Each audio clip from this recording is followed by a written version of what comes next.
What is going on, creatives? 20 from Ceasar Graphix again. Welcome to my channel. I'm going to be teaching you guys how to tell story with design. So I'm going to be focusing on designing a church poster. I'm sure you guys are going to enjoy this tutorial. So sit back, relax, and keep watching.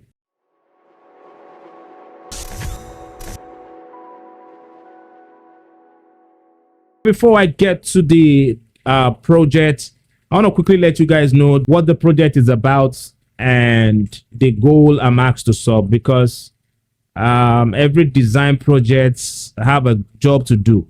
All right. And like I always say to you guys, that the job is to influence the reader.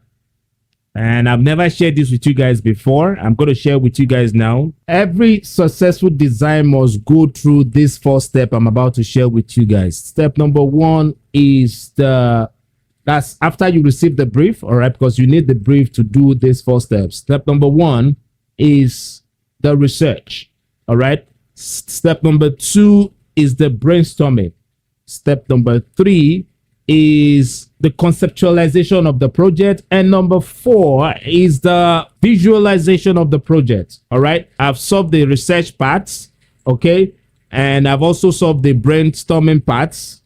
So what I'm going to show you guys now is the conceptualization and also the visual part, which is the part where I'm going to put the elements together to achieve the project. All right, so the title of this project is Prosperity Mindset. For you to be a good church poster designer, I know some of you might have heard me say this before, that graphic design is a process. It's a journey, all right, that is fueled with inspiration and creative process.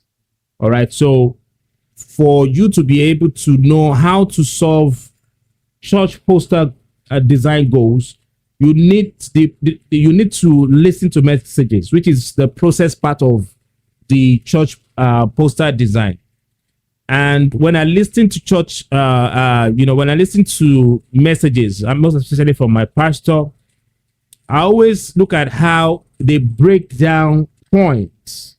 All right, and I use that to help my knowing how to tell story with design when we're working on church poster is concerned. Listening to messages is another way you can help your creativity where achieving church poster is concerned.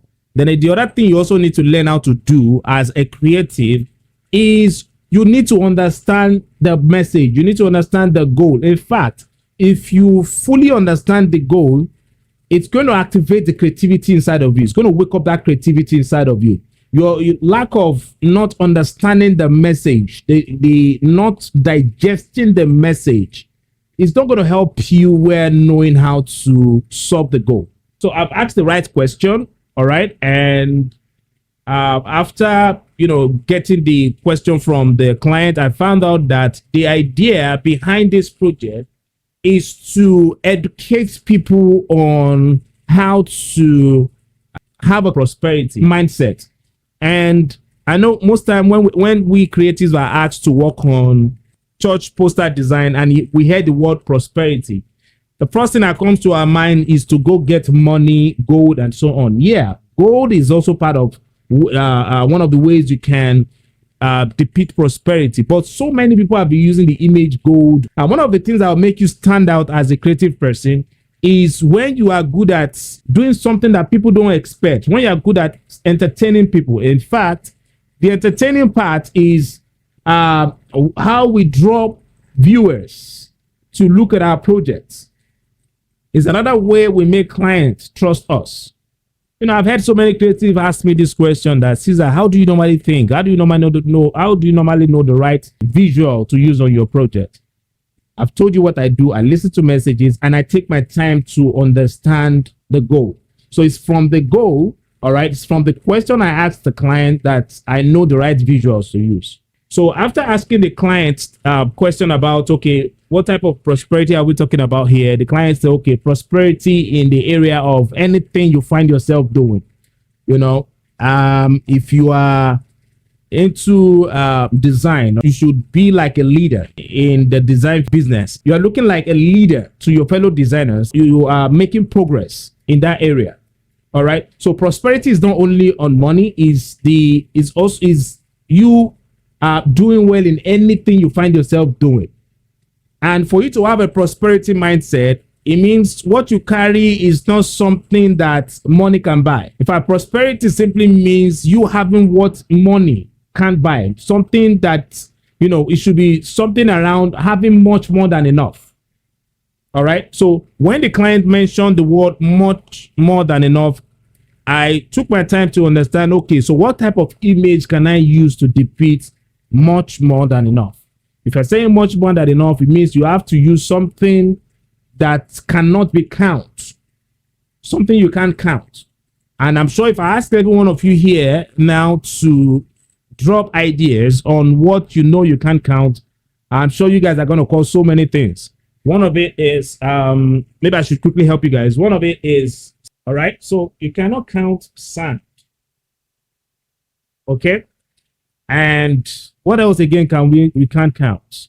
We can't count water. So these are the things that I put together, okay, to get the right illustration to use. So I already got the right illustration, but I'm just trying to help you guys to make you know how I was able to get those illustrations that I'm going to show you guys here. All right. So you can't count sand, you can't count water. So I'm going to just stop at this two here. When we're talking about mindsets, all right, mindset simply means what you think. All right, what you think. So if I use just one of these two here, all right, it will still work. But people are already used to seeing picture of sand, picture of water in design. So how do you now surprise them by making them get involved in looking at the project? So the best way to do it is to get a picture of a character. Like I always say to you guys that we are entertainers. And part of how we entertain our audience is when we do the unexpected.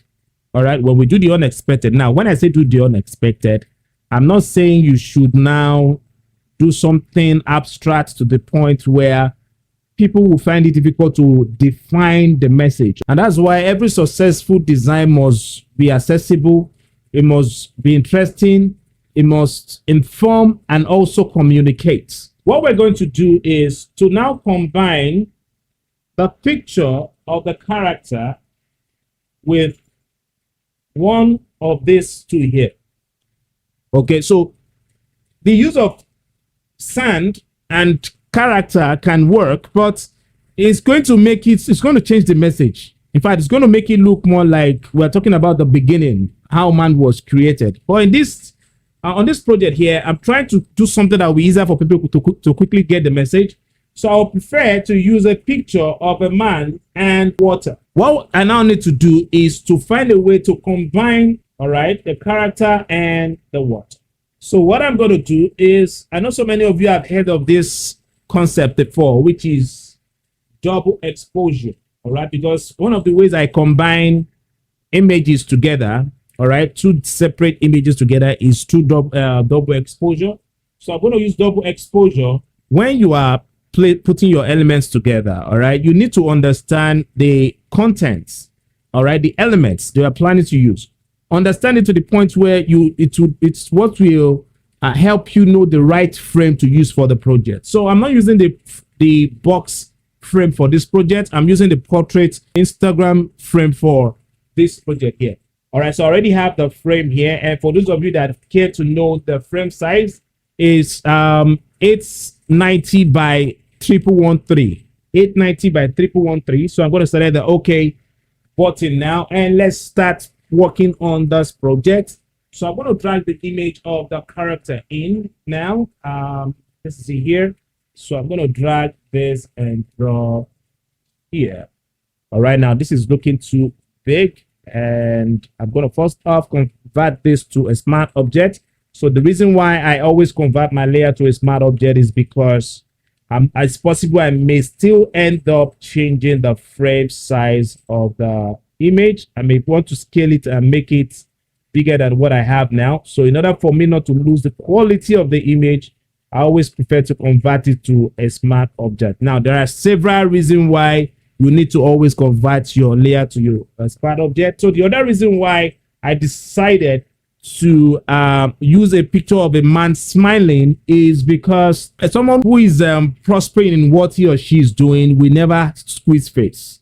A sign of a prosperous person is when the person is always happy. And I'm going to go straight to the image, the ocean image here, and I'm going to drag this and drop here like that. Also, the next thing I'm going to do is to add a black and white adjustment to this, and I'm going to select the clip icon because I only want this to affect the layer of the, the character here. And I'm going to make this visible, and I'm going to hold down Control.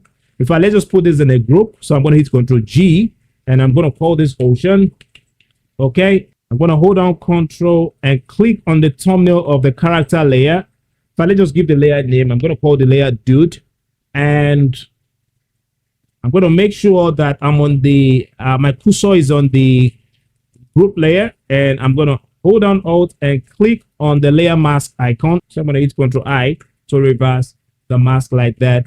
And then I'm going to change my blend mode here to light, like so. So I'm going to make the image of the character a bit more darker. So to do that, I'm going to add curve to this, and I'm going to drag this down. So the more we drag this down, the more we see the image of the ocean.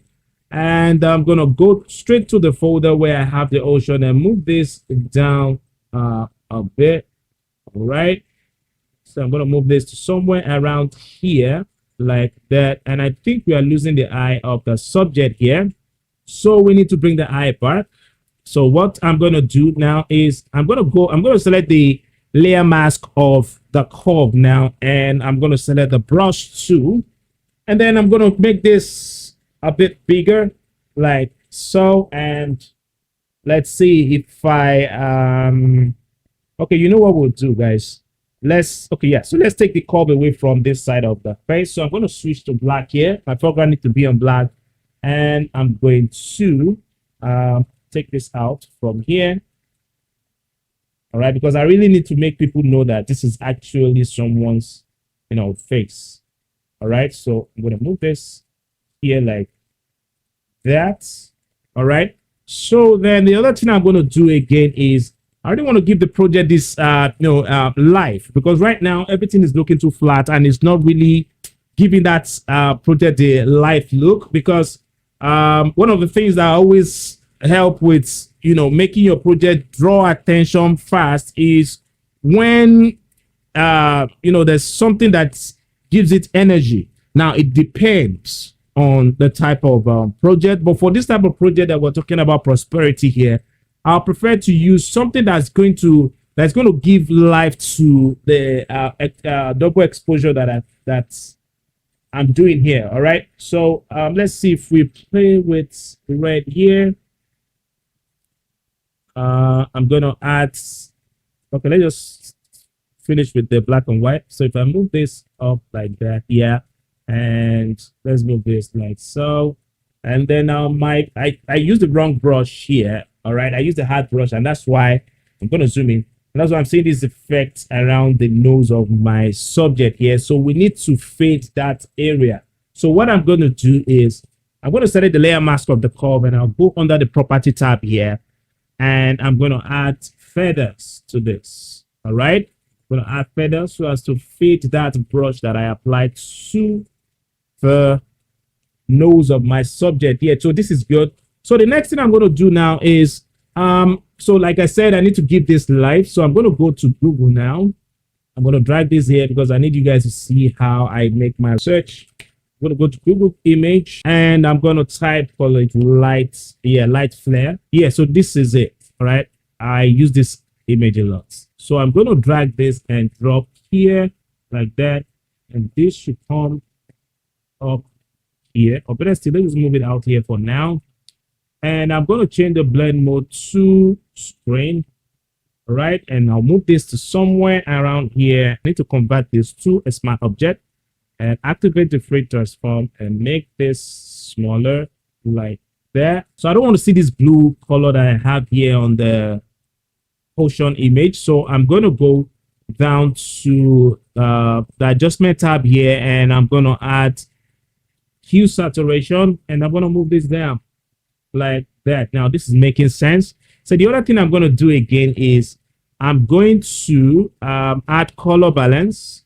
All right, because I really want to make the project look more attractive and to give it that, you know, that energy look. All right, so I'm going to give the project this, I'm going to make the color orange. So it's time for us to start mixing colors. So for those of you that are good at mixing colors, I'm sure you know the right color to mix when you want to achieve orange. So here I'm going to move this to yellow, and I'm going to add more red to this. All right, now you see we're beginning to get the orange color.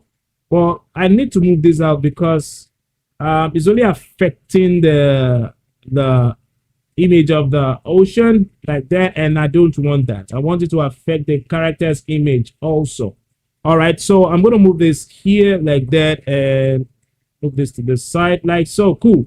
All right, so the other thing I'm going to do again is to add selective color, because no, sorry, it should be selective color. So the reason why I'm adding selective color here now is, you know, I'm not really getting that making the image look real anymore, because the color balance is affecting both the shadow and the midtone here. So I'm going to bring back the shadow by going down to blacks here, and I'm going to move this to this side. You see, we're beginning to see the shadow, and I'm going to add just soft blue to this. So I'm going to move this to the sides like that. All right, now you see we're beginning to have, you know, our shadow back on the project. And another thing we can do to bring back the shadow more is to blend the color balance. So I'm going to double click on the layer of the color balance, and we need to bring back the shadow a bit. All right, sorry, I'm going to move this from here down here. Now you see we're beginning to see the shadow back, and I'm going to hold on Alt and split this. So this is going to move to this side a bit, and this is going to move to this side, you know, a bit like that. All right, like that. And I'm going to select the OK button just like so. All right, so this is making sense already, guys, and I'm sure you guys are enjoying what you're watching. So it looks as if my image here is you know, like it's cut from a paper. So we need to fix that now. So what I'm going to do is I'm going to go to the layer of the image, and I'm going to create a new layer and hold on Alt and clip this to the layer. All right, so I hold on Alt and place my mouse in between the two layers and clip this to just only the layer. So I'm going to select the brush tool, and what I'm going to do is first I'll just pick a color from here and apply it to my background, because I don't want to have this white color that I have here on my background. All right, so I'm going to just reduce this like that, and then I'm going to go to the layer of the layer I just created now, and I'm going to call this layer, let's call this layer glow. All right, then I'll change the blend mode here to screen. I'm going to zoom in. Okay, so you know what, we need to take out the water from this side of my character here, because it's making this side of the face look funny. So we need to take it out from, you know, from there. So what I'm going to do is I'm going to add a layer mask to the layer of the ocean, and I'm going to gently take this out, you know, from, oh, why am I using the hard brush? It's supposed to be on the soft brush here. All right, so I'm going to gently take this out from, you know, here like so. Yep, that's good. And I want this side here to be darker, so I'm going to add curve to this. Good. And I'm going to hit Ctrl I to reverse the mask, and I'm going to switch to white, and I'm going to make this side here darker, because I want the water to extend to this side of the face. So this is how these work. If you apply light to your layer, any layer that is below that layer that you apply the light blend mode to, the blend mode is going to pick the shadow part of the image and make the layer that you apply the lighten blend mode to visible on the shadow part of the image that is below it. Then the parts where you have bright colors or bright value, all right, I mean the mid-tone part, all right, the mid-tone and the highlight part of the image is going to hide that image, that layer that is above, or that layer that you apply the blend mode to. And I hope you guys get that. So I'm going to yes, leave that like that and take the ocean away from the teeth and the lips. Let's add the glow to this. So I've changed this to blend mode, and I'm going to gently apply the brush like that. Apply the brush here, just like so. All right. A quick same move here.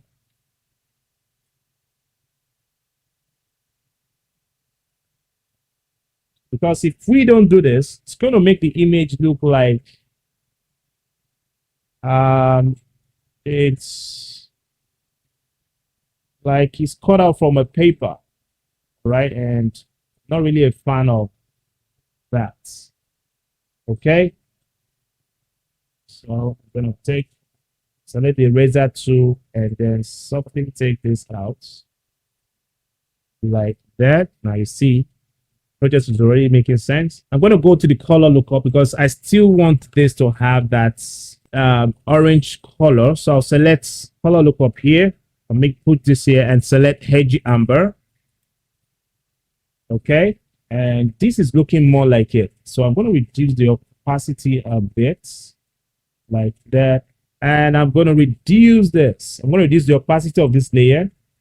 And let's see what this looks like. All right, so this is good, but I think this side here is not helping, so I'm going to use the eraser tool and just fade this side out a bit. So I think I over applied that, so I'm going to make my flow 22 because I want to control the strength of my brush myself.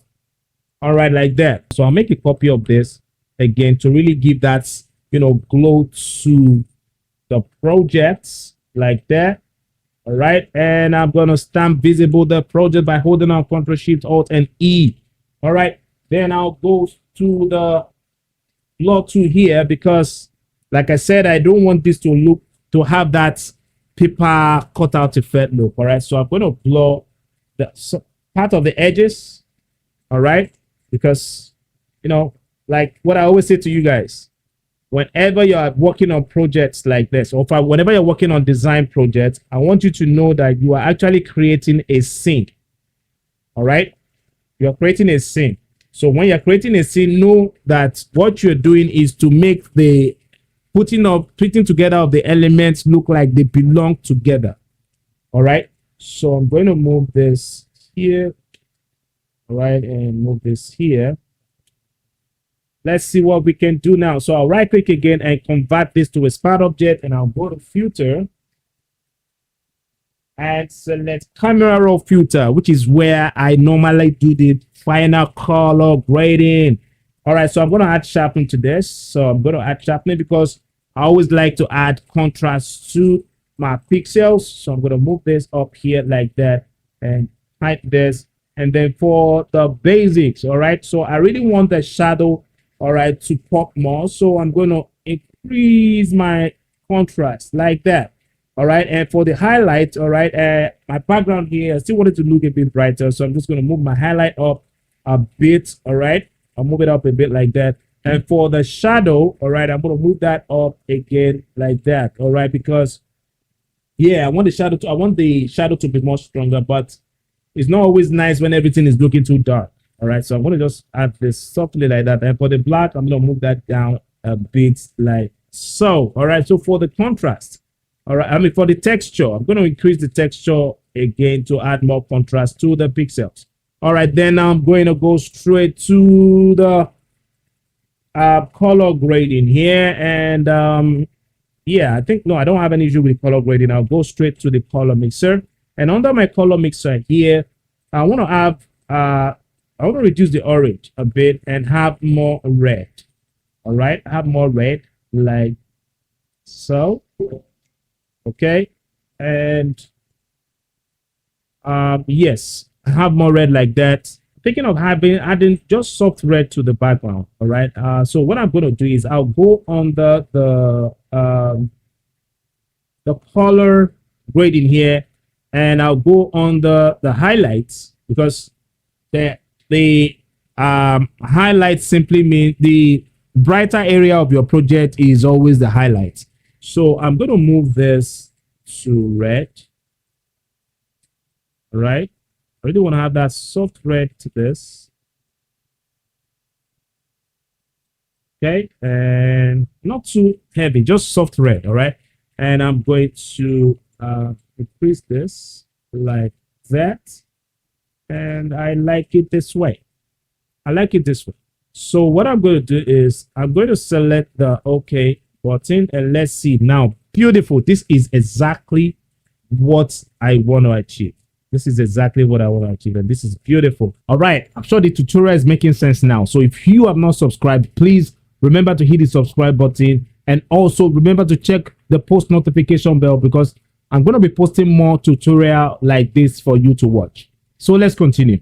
All right, so let's start by adding our text. But before we add our text, let's just, play a bit more. So I'm going to hold on Alt and sample. So I need to be on the brush too. So I'm going to hold on Alt and sample a color from here. And I'm going to just gently, apply the soft brush to this side of my projects like that.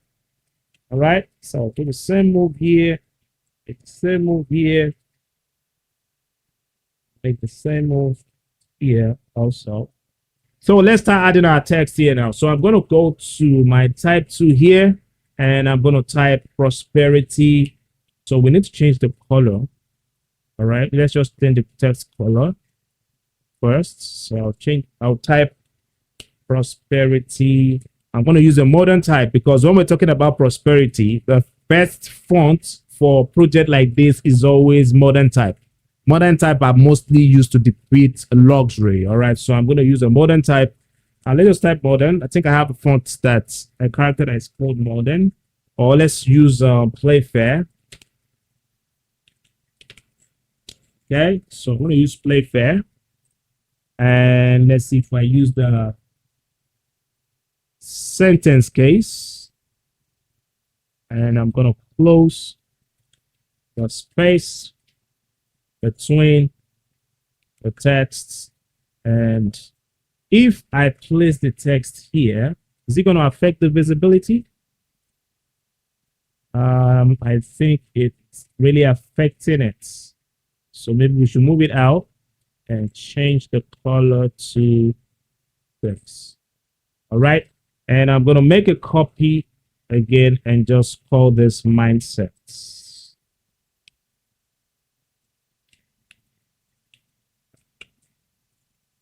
Okay, so then I'm going to move this to somewhere around here. Overlapping your text on your illustration is another way you create drama in graphic design. All right, it's another way of, doing the unexpected.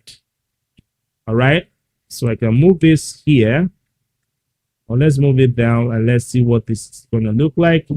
I think I like it this way. So let's bring the dates, time, and the social media undo.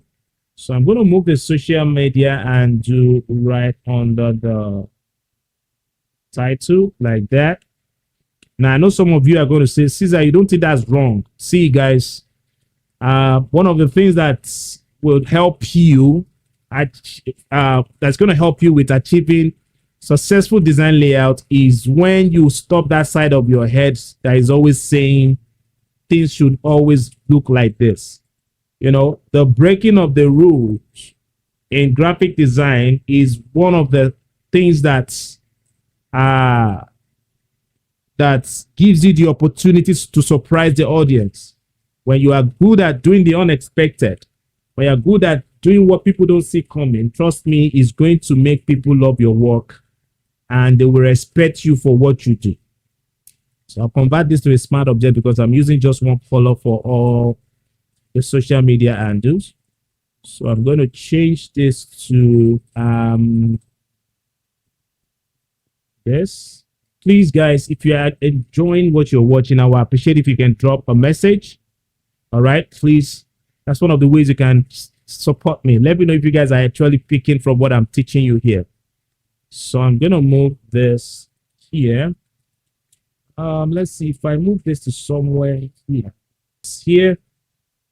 And that's another thing you guys need to learn how to do, making sure that your contents are well aligned. All right. Make sure your contents are well aligned. Make sure your content, something is holding them. All right. That's one of the secrets to achieve a good design composition. So if I move this to somewhere here. Okay, so guys, this is where I'm going to stop. All right. I'm glad you made it to the end of this tutorial. If you have not subscribed, remember to hit the subscribe button, and also remember to click the post notification bell so you get notified when I post my tutorials. Hit the like button if you love this video, and please remember to share this video with other creatives. Thank you again for watching, and I'll see you in the next one. Peace.